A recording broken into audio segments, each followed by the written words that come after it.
প্রিয় দর্শক, আসসালামু আলাইকুম। তো আপনারা দেখতে পারতেছেন এটা একটা কি, এটা হচ্ছে একটা প্রজাপতির বাচ্চা। তো এই প্রজাপতির বাচ্চাটা বাইরে পড়েছিল। তো প্রজাপতির একটা পা মনে হয় ভেঙে গেছে, এই জন্য পইরা ছিল।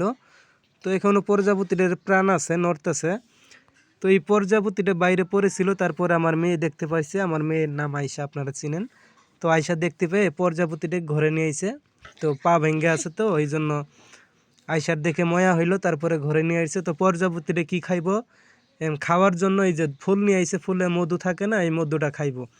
তো এইগুলা মূলত আমার মেয়ের একা বুদ্ধি করে ওইগুলো সব করছে, আমরা জানি না। তো এখন জিগাইতেছে আমারে যে আমি একটা প্রজাপতি পাইছি। আমি কইলাম কই? পরে দেখাইলো প্রজাপতিটা এইটা। পরে আমারে কইতেছে প্রজাপতিটা খিদা লাগবো না, খিদা লাগলে এই যে ফুলের মধু খাবো। আমি কইলাম ফুল? পরে দেখাইতেছে এই যে দুইটা ফুল। এই ফুলগুলো আপনারা দেখতেই পাচ্ছেন, এগুলো মধু আছে কিনা জানি না। এগুলো ওই যে নাক ফুলের মতো একটা ফুল।